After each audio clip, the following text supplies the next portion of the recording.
जय श्री राम। ऋषिवर, ऋषिवर, ऋषिवर, ऋषिवर, आपने सुना जो घोर अनर्थ हुआ है?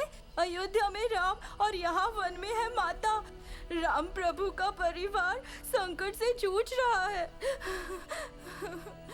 हनुमान,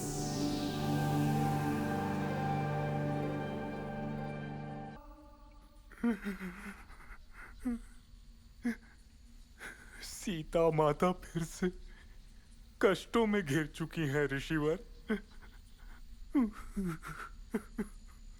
सीता माता की कथा अभी समाप्त नहीं हुई है हनुमान। अंत शुभ हो कामना यही है, सब शुभ होगा। हनुमान, सेवा करने ही तू आए हो ना माता की? ऐसा भाग्य मेरा कहाँ स्वामी। माता के लिए मैं अंगूठी लेकर लंका जा पहुंचा। ना यह वो लंका है, ना ही यहाँ राक्षस है जो उनकी रक्षा करूं। एक ओर श्री राम है, दूसरी ओर माता है। किसका सहयोग और किसका विरोध करे?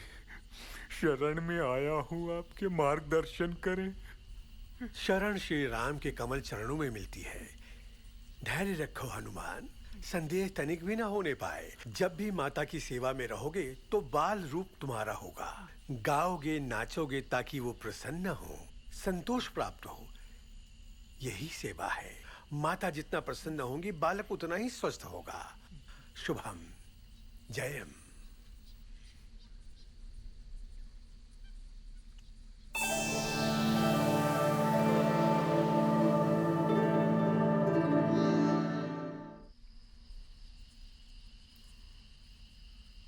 माता प्रणाम। हे जगत माता, सीता साध्वी, मेरा नाम वाल्मीकि है। श्री सीताराम प्रभु के पुण्य चरित्र को गाते हुए मैंने श्रीमद् रामायण ग्रंथ की रचना संपूर्ण की। संपूर्ण रामायण कथा की रचना संतोष पूर्वक की है मैंने, किंतु ये कथा भी संपूर्ण नहीं, अपूर्ण है। भगवान ने आगे भी कुछ सोचा हुआ है जो अभी घटित होना है।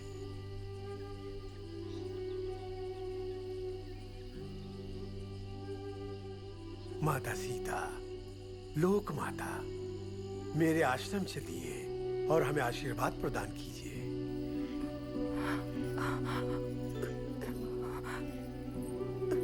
स्वामी, कलंक मुझ पर लगा है, फिर भी आप मुझे ले जाएंगे?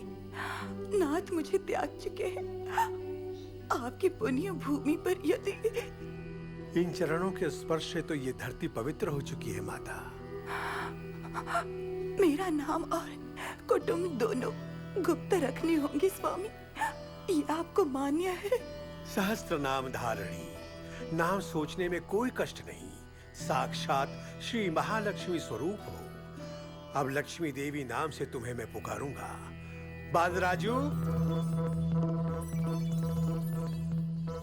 ये चिरंजीवी तुम्हारी सेवा में होगा, इसे अपना बड़ा सुपुत्र समझना और नाम बालराजू है।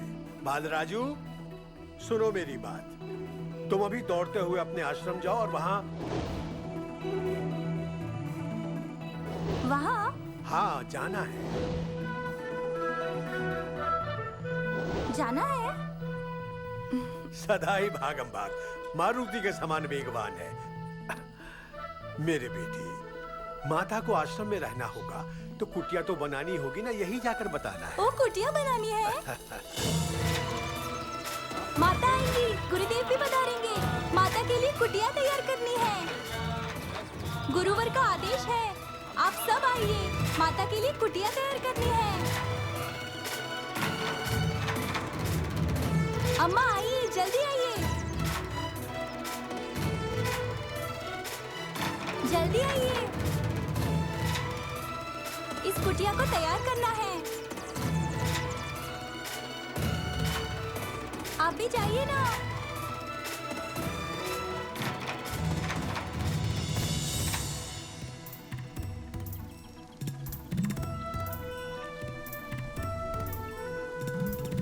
स्वामी, माता पधार रही है।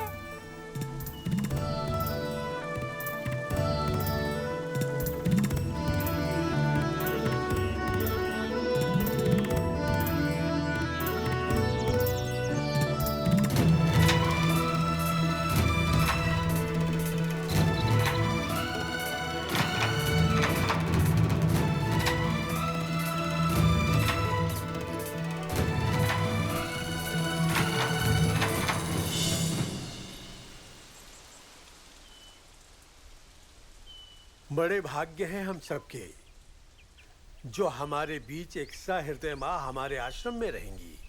इनका नाम लक्ष्मी देवी है। धर्म अनुराग के विचार हेतु इनके पति ने इन्हें यहाँ भेजा है। ये कार्य समाप्त जब तक होगा ये हमारे आश्रम में ही रहेंगी। देवी समान इन्हें पूजना होगा, बहन समान समझते हुए इनकी सेवा करनी होगी। रीति रिवाज अनुसार जो कल्याण कार्य गर्भवती स्त्री हेतु होते हैं वो सभी होने चाहिए। आइए माता।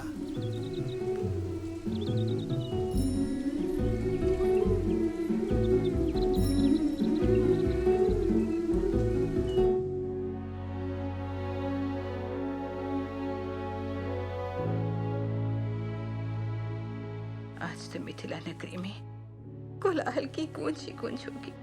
तीनों छोटी बहुएं तो ये सीमंत उत्सव बड़ी धूमधाम से मना रही होंगी, परंतु सीता मेरी बड़ी बहू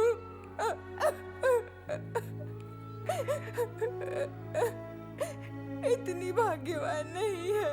चाहती थी कि वो यहीं पर रहे, परंतु वन में जा पहुंची। कैसा दुर्भाग्य है।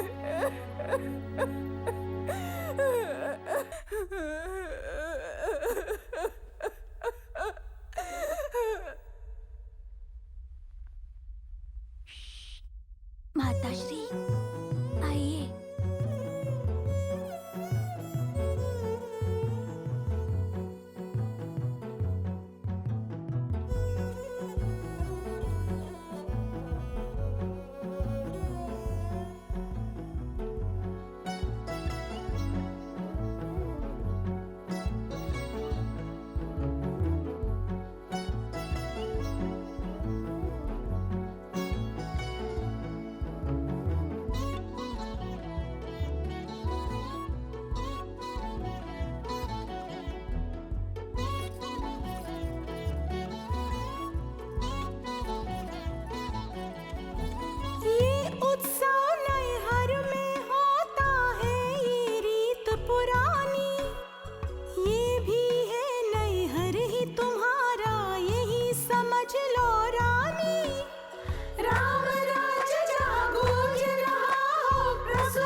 शुभ शुभ पाओगी वर।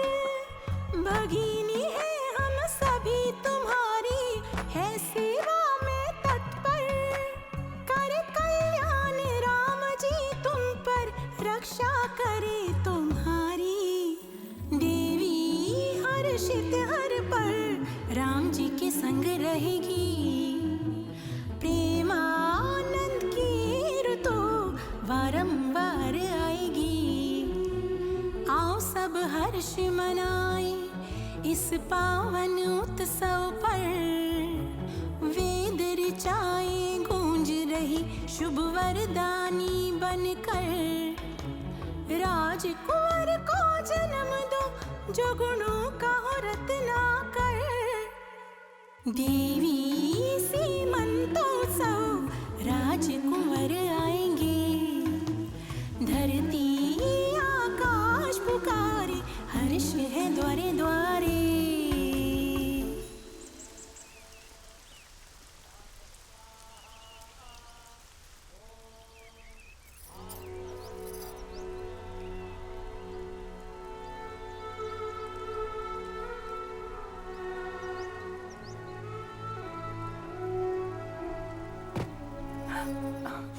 नमस्कार नमस्कार। ये नमस्कार स्वयं के लिए है मेरा। ये बात समझ नहीं पा रही हूँ कि ऐसे क्यों स्वयं को नमस्कार कर रहे हो। ऐसे मैं नहीं करूँ तो क्या करूँ? जब भी मैं किसी को नमस्कार करता हूँ तो मुझे चिरंजीवी हो बोलते हैं, पर नमस्कार तो कोई नहीं बोलता। इस पर आप तो हंस रही हो माता। वाह, आप जब भी हंसती हो तो मुझे मेरी माँ के समान लगती हो। माँ आपको और हंसाने हेतु एक छोटी सी कहानी सुनाओ क्या? लेकिन सही उच्चारण के साथ। डर इसी बात का था मुझे। बोलने से पहले ही आप तो त्रुटियां निकाल रही हो। अच्छा ठीक है, चलो सुनाओ। जैसे ही श्री राम प्रभु का राज्याभिषेक पूर्ण हुआ तो थकान के कारण अपने कक्ष में चले गए। आज्ञा शेष लोगों ने भी ली और वो चल पड़े, किंतु अंजने वहीं पर चौकड़ी जमाए बैठे रहे अपनी सेवा भाव में। पर जैसे ही श्री राम कक्ष में पहुंचे, अंजने भी पहुंचकर चरणों में बैठ गए। नींद के कारण वहाँ सभी झोंके और ले रहे थे, किंतु हनुमान वहीं पर डटे रहे। बेटे तुम भी सोने जाओ। यदि मैं भी चला जाऊंगा तो स्वामी की सेवा में कौन रहेगा माते? यहाँ मैं रहूंगी ना। माते, आप जो करेंगी वो सेवा अलग है और मेरी सेवा अलग। स्वामी जो सर की पीड़ा के कारण उठकर बैठ गए और मुझसे ये बोले कि मैं तुरंत उड़कर जाऊं ताकि मैं संजीवनी पर्वत से कुछ पत्तियां ले आऊं उनके उपचार के लिए, तो आप उड़कर जा सकेंगी वहां, किंतु मैं उड़कर जा सकता हूं वहां। ऐसे काम आप नहीं कर पाएंगी। आहा।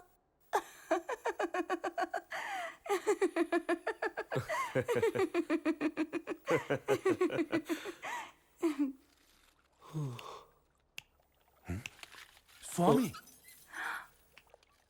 ये चुटकी तो मैं भी बजा सकता हूँ हनुमान। ना प्रभु, जब कोई व्यक्ति स्वयं के लिए चुटकी बजाए तो वयोवृद्ध उसे अनुचित कहते हुए विरोध करते हैं। स्वामी की जम्हाई के समय चुटकी बजाते हैं दास। ठीक है हनुमान, तो फिर तुमको ये करना है कि यहाँ पर नहीं बजाओगे चुटकी, तुम छत पर जाओ और वहीं पर चुटकियाँ बजाओ। स्वामी जमाई ले तो चुटकी वहीं से बजाना, जिसे सब सुनेंगे भी। सुझाव उचित तो है ना? उचित है माँ।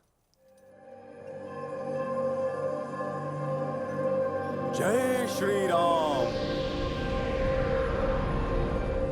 ऊपर पहुंचकर हनुमान के मन में शंका पैदा हुई कि मैं जानूंगा कैसे कि राम प्रभु को जम्हाई कब आई होगी, कब चुटकी बजानी है।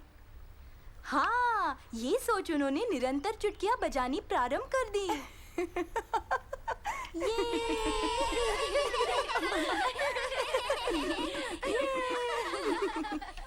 इसे राम प्रभु समझ तो गए।